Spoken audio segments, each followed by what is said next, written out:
Que a graça e a paz do nosso Senhor Jesus Cristo sejam com os amados irmãos. Que bom estarmos aqui novamente. Mais um vídeo aí para a glória do Senhor, na edificação da sua igreja, nesse momento qual nós não podemos nos encontrar presencialmente, mas o Senhor, na sua providência, tem nos dado a liberdade de usar da tecnologia para visitar e estar aí no seu lar. Antes de abrir as Sagradas Escrituras e falarmos acerca do estudo desse vídeo, eu queria agradecer a todos aqueles que se inscreveram no nosso canal, e estamos felizes no Senhor e esperamos que a palavra de Deus alcance cada vez mais famílias, não só na nossa igreja, no IPCEP e as nossas congregações. Temos aí um abração para a congregação de Fortaleza, um abraço à congregação de João Pessoa, aos irmãos que têm nos acompanhado, a mim, o pastor José Vasconcelos também. Um abraço também para Camaragibe, nossa congregação aqui bem pertinho, Vitória de Santo Antão, e os nossos irmãos das demais igrejas que estão espalhados pelo Brasil, nós das igrejas presbiterianas fundamentalistas, colegas nossos. Estamos muito felizes porque temos visto muitos colegas que estão também fazendo suas lives, gravando vídeo, e temos a oportunidade de ver esses irmãos que há tanto tempo não víamos. E você que faz parte de outra igreja, que Deus continue te abençoando, você sempre será bem-vindo aqui para ouvir a palavra do Senhor. Então que Deus te abençoe. Eu espero que os vídeos produzidos nesse momento de tanta crise, tanta tristeza, esses vídeos possam servir no decorrer do tempo, vai ficar aí no YouTube, e possa servir para muitos, para edificação e para honrar e glorificar o nome do Senhor. Amém? Então, um abração, meus irmãos. Continue orando por mim, pastor Edson, e também pelo pastor José Vasconcelos. Temos nos esforçado para levar a palavra do Senhor, não só a nossa igreja no IPCEP, mas todos os irmãos que desejam e têm sede e vontade de aprender as Sagradas Escrituras. Meus irmãos, nesse vídeo nós vamos falar de um assunto que está aqui na primeira epístola do apóstolo Pedro, 1 Pedro, capítulo 1, vamos ler do verso 15 até o verso 21. 1 Pedro, capítulo 1, do verso 15 ao 21, sabe que essa epístola fala acerca da santificação, e vamos tentar aqui dar uma olhadinha da importância dessa palavra, dessa doutrina, de entendermos essa doutrina e como ela foi exposta aqui em 1 Pedro. Vamos ler a palavra do Senhor. 1 Pedro, capítulo 1, verso 15 até o 21. Assim nos diz a palavra de Deus: Mas, como é santo aquele que vos chamou, sede vós também santo em toda a vossa maneira de viver. Portanto, está escrito: sede santo, porque eu sou santo.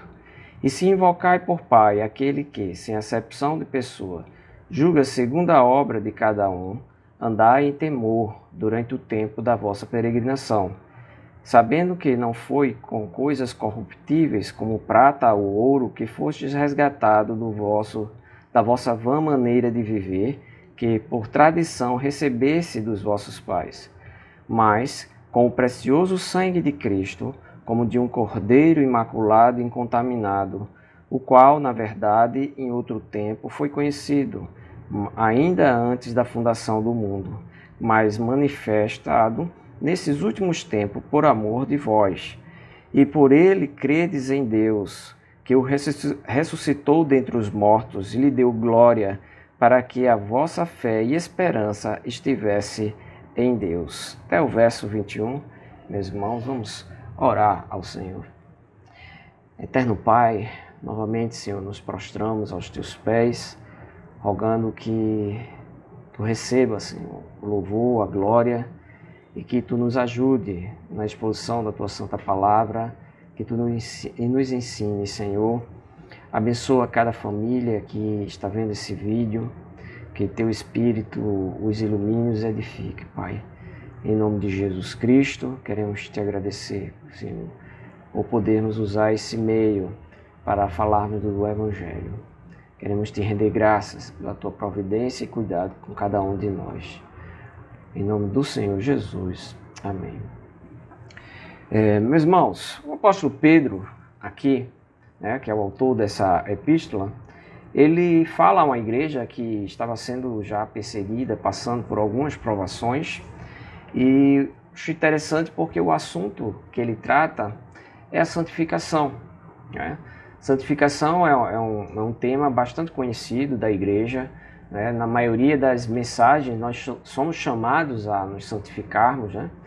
E Pedro, ele aqui trata desse tema e de uma forma muito, vamos dizer assim, clara para aqueles que são chamados por Cristo, para aqueles que fazem parte da igreja de Cristo.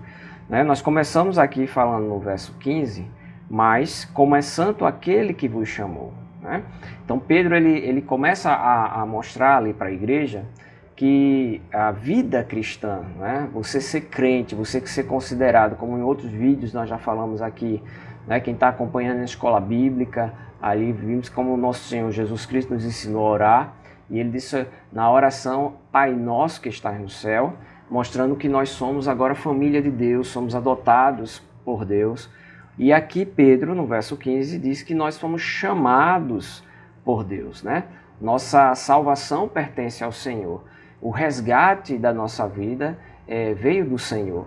Então eu tenho que ter essa consciência de que fazer parte da igreja de Cristo não é a mesma coisa que fazer parte de um clube, de fazer parte de um ciclo de amizade, mas fazer parte da igreja de Cristo significa que eu recebi um chamado pessoal do próprio Deus. Então, aqui no verso 15, Pedro traz essa verdade na mente da igreja. Mas, como é santo aquele que vos chamou, sede vós também santo em toda a vossa maneira de viver. Então, meus irmãos, se Deus me chamou, se o Senhor é autor da minha salvação, e aí Pedro diz, se Deus te chamou, você tem um conhecimento de Deus, e você sabe que Deus é santo, que Deus não dá as mãos ao pecado, que Deus ele não se deixa se contaminar com o pecado de forma nenhuma. Não existe pecado em Deus, é impossível que Deus peque, porque faz parte da natureza de Deus ser santo, ser perfeito, ser puro. Então, Pedro se utiliza dessa revelação, autorrevelação de Deus para nós, quando ele diz que ele é santo, quando ele diz que ele é perfeito, que ele reprova todo o mal, que ele é justo. Então, Pedro nos traz à mente, diz, olha, você foi chamado por um Deus que é santo. E se você é filho desse Deus, você deve se assemelhar a ele, você deve parecer. É natural que os filhos pareçam com seus pais, não é verdade? Então, se eu sou filho de Deus, se eu digo que sou filho do Senhor, que Deus é meu Pai, então eu tenho que ser parecido com Deus.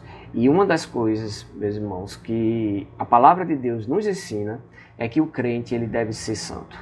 E aqui eu vou repetir novamente esse verso. Eu vou ficar aqui, meus irmãos, em 1 Pedro. Já tem elementos suficientes. A gente poderia ver toda a palavra do Senhor confirmando isto. Mas eu quero que você se concentre nesse momento, nessas palavras que estão aqui na primeira epístola de Pedro. Então, olha, mas como é santo aquele que vos chamou, sede vós também santo em toda a vossa maneira de viver. Em toda a vossa maneira de viver. Então, como eu devo ser santo? Em que área da minha vida eu devo ser santo? Em toda ela. Em toda a minha forma de viver. A santificação ela vai ser expressa mesmo desde o momento que eu acordo, e estou interagindo com as pessoas que estão ao meu redor, desde o momento quando eu dobro os meus joelhos e interajo com o Senhor, quando eu oro ao Senhor, quando eu abro a palavra do Senhor, isso, a santificação, ela permeia a vida integral, toda a nossa vida, todo o nosso ser, todo o nosso viver, ainda nesse mundo, nós somos desafiados a andarmos em santidade. Então não existe área da minha vida onde eu possa reservar, aqui eu posso deixar algum pecado. Aqui eu não vou deixar o Espírito Santo do Senhor agir para santificar, para mudar, para me levar ao arrependimento. Não, Quando o Senhor te chama, Ele chama você de forma integral. Ou você é totalmente de Deus, né? Ou você não é de Deus. Ou você é filho de Deus, ou você não é filho de Deus. Não existe em cima do muro, não existe meio termo. Então, a minha vida, ela deve refletir, né, o meu chamado, né, pelo Senhor. Então, assim como Deus é santo, então minha forma de viver deve refletir, né, esse chamado de Deus para a santificação, esse chamado de Deus para sermos santos. No verso 16, essa palavra ainda está muito mais clara, né? Quando Pedro diz, portanto está escrito, sede santos, porque eu sou santo. Então qual é a razão de eu procurar a santificação? Qual é a razão de eu lutar para me santificar? De eu me esforçar para me santificar? Né? Eu sei que a nossa salvação, meus irmãos, não vem pelas obras. Tá? Nós fomos salvos pela graça de Deus. Nós não fizemos nada para sermos justificados, tá bom? Nós somos salvos pela misericórdia e graça do Senhor. O Senhor fez toda a obra, cumpriu toda a lei por nós, quando Ele veio aqui na terra. Quando Ele nasceu, né, como uma criança, cresceu e morreu na cruz. Jesus Cristo fez isso por nós. Jesus Cristo, Ele, né, cumpriu toda a lei moral de Deus por nós. Mas, na santificação, nós somos convidados e desafiados a praticarmos, a nos esforçarmos em obedecer essa lei moral. Mesmo sabendo que a nossa salvação está garantida pela graça do Senhor, o coração que nasceu de novo deseja fazer a vontade de Deus. Ele luta contra o pecado. Né? Ele quer ser santo porque Deus é santo. Ele quer ser santo porque aquele que nos salvou é santo e perfeito. E quando eu sou santo, meus irmãos, quando eu tenho a minha vida mudada, transformada pelo Espírito de Deus, e eu começo a andar de acordo com a vontade de Deus, eu sou santificado. Então, ser santo significa, né, me separar do pecado, não mais praticar aquele pecado. Tirar a santificação nada mais é do que tirar do nosso meio o pecado. E o que é o pecado? A quebra da lei moral de Deus. É a quebra daquela vontade de Deus revelada. Então, por exemplo, se antes de conhecer a Cristo eu era um bom mentiroso, né? Após Cristo me dar a nova vida e eu ser chamado pelo Senhor, um Deus que não compactua com a mentira. Diz quem é o pai da mentira? Satanás. Então, eu não tenho mais parte com o maligno. Então, eu não devo ser, né, mais um mentiroso. Eu devo agora falar a verdade, viver a verdade, né, e promover a verdade. Então, a santificação, né, é essa expressão, ela pode ser vista pelos homens, né, e por Deus através das ações, das atitudes, né, dos pensamentos. Uma das coisas que muito revela a nossa santificação, meus irmãos, é a nossa boca. A forma como falamos das coisas, dos assuntos que vêm a nosso entendimento, a forma como falamos uns com os outros, a forma como falamos com Deus, expressa a nossa maturidade espiritual. E aí eu quero falar que maturidade espiritual não é cronológica, mas aqueles passos de proximidade com Deus, qual eu já compreendi a vontade de Deus e consigo ampliar, né, na minha vida a execução dessa vontade. Então, é um exemplo simples. Deus ele não gosta da mentira. Né? Quem é pai da mentira é o diabo, que mente desde o princípio. Né? Então, Deus é a verdade. Ele sempre fala a verdade, Deus. Então, como ele moralmente, né, é perfeito, ele deseja que nós também sejamos moralmente perfeitos. Então, Deus abomina a mentira. Então eu tenho que tirar a mentira do meu meio. Se eu minto, se eu falo mentira, se eu engano as pessoas, eu não estou fazendo a vontade de Deus, mas a vontade do diabo, do maligno. Isso não vem da parte do Senhor. Por quê? Porque Deus é santo, Deus é puro, não há nele pecado.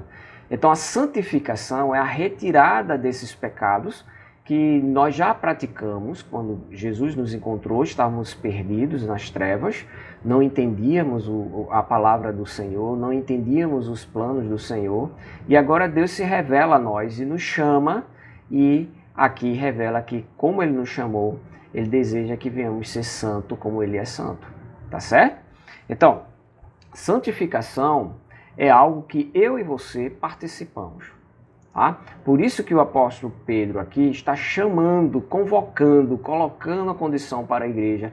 Lembre-se que vocês foram chamados por um Deus santo e vocês devem ser santo como esse Deus é. Ele deseja isso, Deus deseja que você seja santo, Deus já tem te capacitado. Se você nasceu de novo, se você tem o Espírito Santo do Senhor, você já pode vencer o pecado dia após dia. Eu sei que nós não conseguiremos, meus irmãos, ter uma vida perfeita aqui. Todos nós estamos sujeitos a cair em pecado. Mas a Bíblia sempre nos incentiva a lutar contra o pecado. Se você prestar atenção, o texto aqui coloca uma responsabilidade para o cristão, para a igreja. Né? Responsabilidade essa que ele não dá para a salvação. Diz que Deus que nos chamou. Deus, quando nos chamou, nos capacitou a ser santo. Né? Há uma diferença aí entre santificação e justificação. Né? Na justificação, está lá no tribunal de Deus, Jesus Cristo como meu advogado, como meu Senhor, como meu Salvador, Ele pagou o preço, né? Morrendo na cruz, por todos os pecados que eu cometi, no passado, no presente e no futuro. Então lá perante o trono de Deus, perante o juízo, o Senhor diz, olha, pastor Edson Urbano, eu declaro justo. Então, perante a lei, eu não devo mais nada, porque Jesus Cristo pagou tudo por mim. Eu não fiz nada, né, para alcançar essa salvação, essa justificação.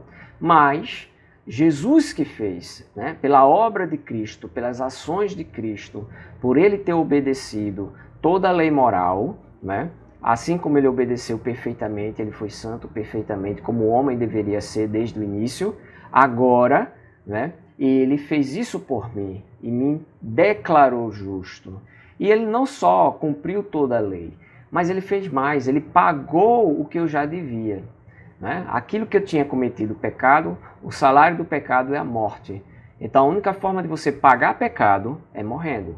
E a morte aqui, meus irmãos, não é só a separação do corpo e da alma, mas a morte é a morte espiritual, é a separação totalmente da graça de Deus, né? A nossa quebra de comunhão da graça de Deus. Essa separação entre o homem e Deus é a morte espiritual, né? É aquela morte final e que nós conhecemos como inferno, onde Deus nos dará a paga por todas as nossas obras malignas, né?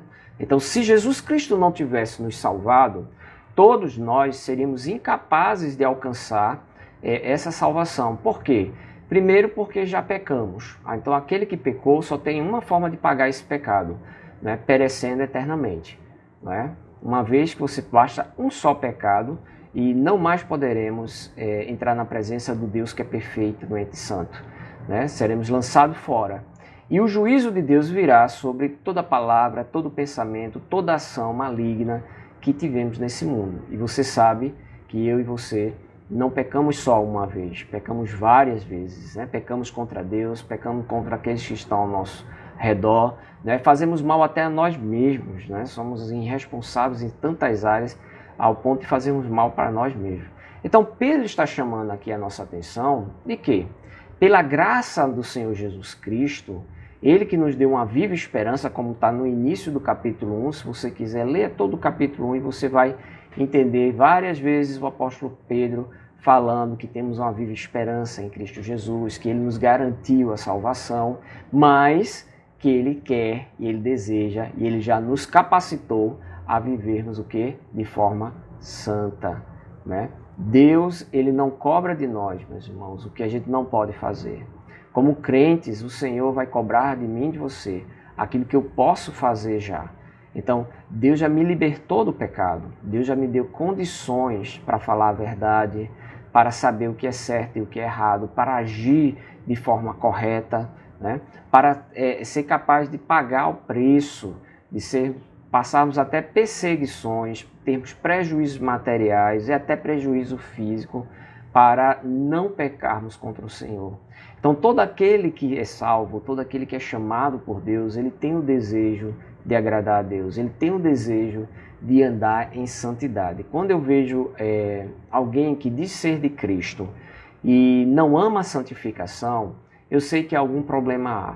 Ou a pessoa já está em pecado, né, e está com seu coração endurecido, ou essa pessoa ainda não entendeu o Evangelho, apesar de estar na igreja, apesar de ler a Bíblia, ele ainda não entendeu, né, que o chamado exige que sejamos santos. Esse chamado de Cristo exige que a gente mude de vida. Eu não posso permanecer no mesmo estado de pecado, de queda, depois que Jesus me chamou, né? É necessário, isso é um sinal de salvação, a transformação, né? Eu deixo de ser mal e agora me torno melhor, né? Eu me torno bondoso. E eu vou ser bondoso, eu vou ser amoroso, né? Eu vou ser moralmente, né, perfeito. Por quê? Não porque eu desejo a salvação eu já tenho, mas porque eu amo a Deus e desejo ser parecido com Ele. Porque eu amo a Deus e desejo fazer a sua vontade. Porque eu amo a Deus e eu sei que quando eu ando nos caminhos do Senhor, o Senhor se alegra, né? O Senhor se regozija. Então, eu almejo a santificação não para ganhar a minha salvação, porque minha salvação está garantida em Cristo. Eu almejo a minha santificação porque eu amo a Deus e eu quero ser semelhante a Ele. Então, Pedro está nos exortando a isso, a termos essa reflexão. Se Deus te chamou e Ele é santo, você também deve ser santo. Então, é um chamado. Mas Pedro ainda nos diz outra coisa que devemos nos preocupar com ela.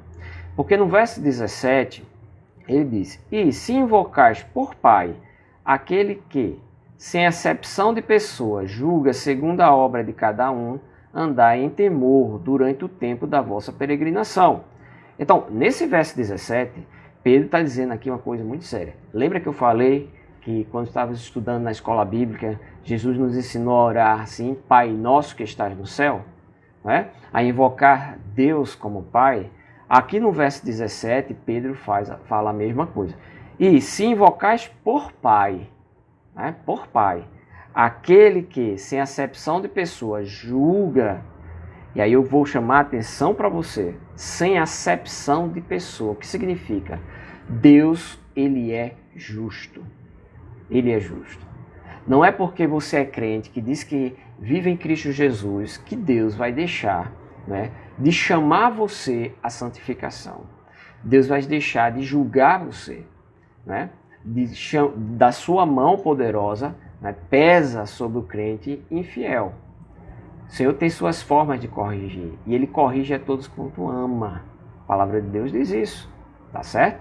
Então, Pedro está dizendo aqui, se você invoca a Deus como Pai, então você deveria entender que Deus é justo e é santo, e que Ele julga perfeitamente, e Ele vai nos julgar, Ele vai cobrar de nós essa santificação. Então, meus irmãos, se eu amo a Deus, eu conheço a Deus, a santificação, né, deve existir na minha vida. Eu sei que ela pode variar de grau, porque Deus nos dá essa responsabilidade. Ele nos dá toda a capacidade de resistir ao pecado, de tirar o pecado da nossa vida. Ele nos dá essa capacidade. O Espírito Santo habita em nós e Ele mostra para a nossa mente. A gente sabe que tem algumas coisas erradas na nossa vida, né? A gente percebe, e muitas delas o Senhor, através da pregação da palavra do Senhor, através da tua leitura da Bíblia, até mesmo no momento de oração, aquilo vem na tua mente, você sabe que está errado, você sabe que Deus quer que você abandone aquilo, e às vezes você fica resistindo, né?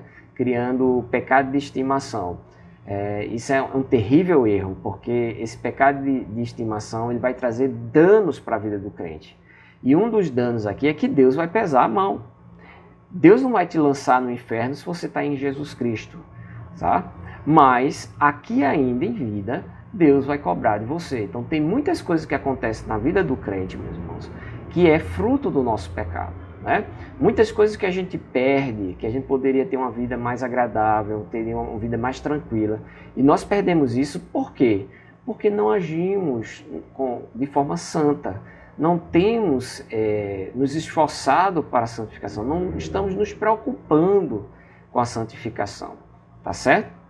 Então, ó, se invocais por Pai aquele que sem acepção de pessoa julga segundo a obra de cada um, julga segundo a obra de cada um. Onde são evidenciadas a nossa santificação? Né? Nas obras, as boas obras que o Senhor nos preparou antecipadamente, né, na eternidade, para que andássemos nela. Se for ler lá, né, a epístola de Paulo aos Efésios, ele vai nos dizer isso. Né? Antes da fundação do mundo, Deus já havia nos preparado algumas boas obras para que eu e você andássemos nela. E aí diz que cada um, isso é pessoal. Então, se seu pai, né, da terra, seu pai de sangue, for santo, isso não vai ser transferido para o seu filho, não.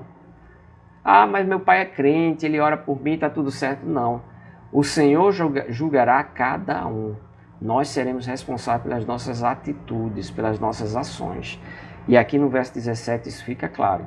Então Pedro diz, se você tem consciência de tudo isso, então você deveria, né, prestar atenção e se esforçar para ter uma vida mais pura, mais santa, mais agradável a Deus. Ele diz aqui no finalzinho do verso, na parte B do verso, julga segundo a obra de cada um. Aí Pedro diz, andai em temor durante o tempo da vossa peregrinação. Andai em temor. Ou seja, teme ao Senhor. E esse temor aqui, meus irmãos, ele é respeito por Deus, mas também é aquele medo justo de fazer a coisa certa. Aquele medo que quando a gente comete algum crime, a gente tem medo da justiça. Não é? A gente está vivendo aí um momento onde temos muitos exemplos na política. Né? Quem é que deve ter medo da polícia? Aqueles que estão quebrando a lei, aqueles que são corruptos. Então o temor, né? Eu sei que a polícia aqui, né, a justiça dos homens falha, mas a justiça de Deus não.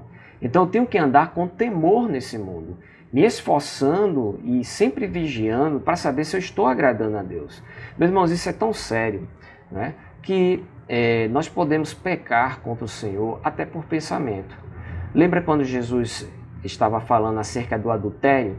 E ele diz assim, olha, quando um homem olha para uma mulher com um olhar impuro, ele já adulterou, ele já quebrou a lei moral de Deus, ele já pecou contra o Senhor, mesmo sem ter ação, ele só pensou.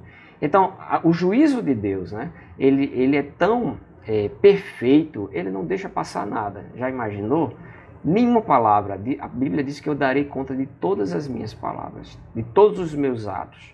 Então nada foge ao juízo de Deus. E Pedro está dizendo aqui, ele vai julgar a obra de cada um. Então andai com temor.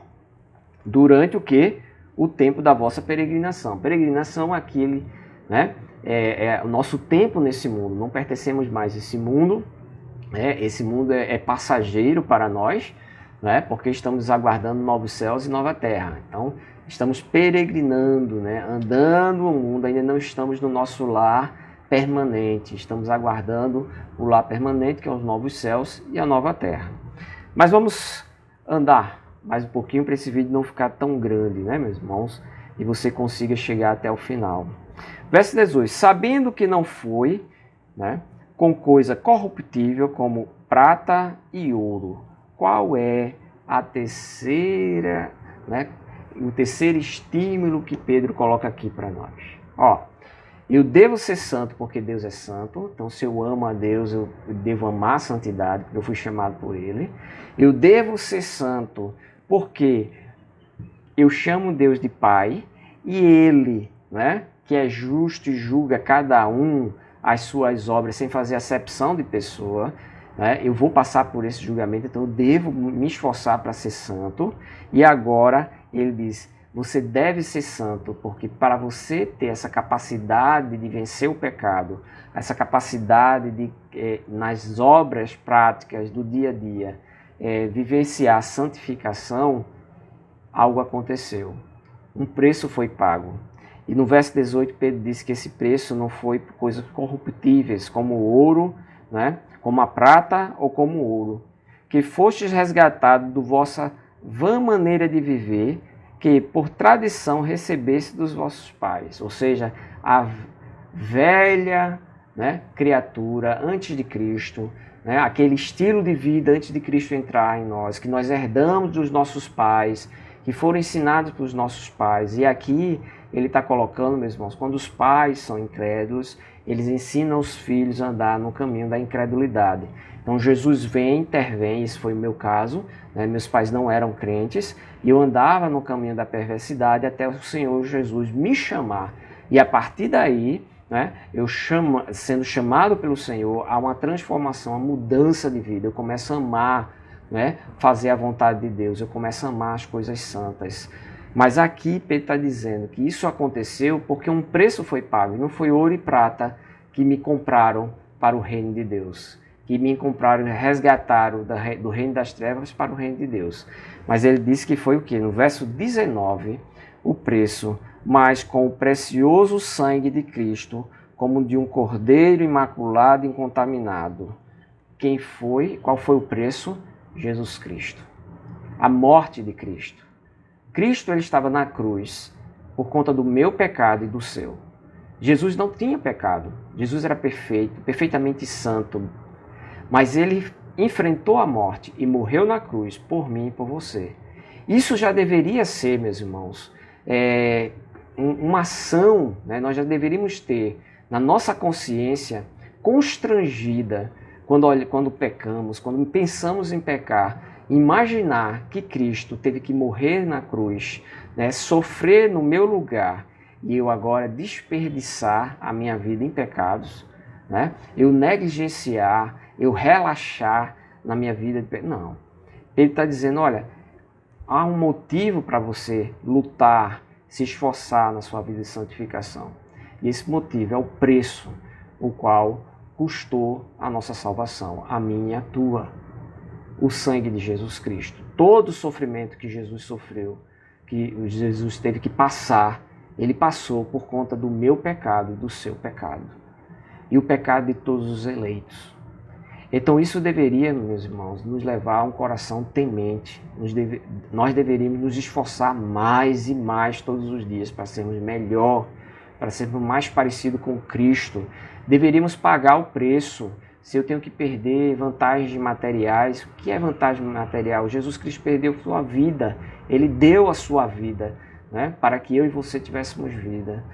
O que é, né, eu deixar de ter algum prazer mundano que desagrada a Deus, comparado ao sofrimento que Jesus teve por mim e por você? Então isso deve constranger a nossa consciência e levar, né, os nossos corações a chorar perante Deus, porque ainda somos pecadores. E é uma vergonha, meus irmãos, quando nós como crentes pecamos grosseiramente. O Espírito se entristece, né? Então nós devemos, meus irmãos, ter isso em mente. Então um outro estímulo que Pedro dá aqui, o preço que foi pago para que você e eu fôssemos santos. Então não esqueça disso. Você foi chamado por um Deus santo. Você chama esse Deus de Pai, né? Você sabe que esse Deus é justo e ele julga, né, sem fazer acepção de pessoas, não é porque você é crente que o Senhor vai simplesmente passar a mão na sua cabeça. Nossos pecados eles foram perdoados porque eles foram pagos pelo sangue de Cristo. Existe um preço para que eu e você entrássemos no céu, pudéssemos ter comunhão com Deus, pudéssemos orar e pudéssemos vencer o pecado hoje, né? O sangue de Cristo na cruz. Esse foi o preço. Isso deve ser um estímulo para que a gente abandone todos os pecados. Meu irmão, eu não sei qual pecado que você ainda tem na sua vida, mas eu quero que nesse momento você pense no que a palavra está nos dizendo. Você pense, né, no Senhor, que nos amou de tal maneira que deu seu único Filho, Jesus Cristo, para morrer por nós. E agora nós temos o Espírito Santo, terceira pessoa da Trindade, habitando nos nossos corações, nos capacitando a resistir ao pecado. Ele nos dá força, ele nos dá tudo o que é necessário para lutar contra o pecado. E aí nós negligenciamos. Nós somos vagarosos, nós somos preguiçosos. Infelizmente, isso traz dano à vida do crente. Tem muito crente que perdeu a alegria da salvação, tem muito crente que perdeu o fervor, muito crente que perdeu a vontade de orar, a vontade de ler a Bíblia. Tudo isso é consequência do pecado. Então eu espero que o Senhor te traga um despertamento nesse momento e que você faça voto, né?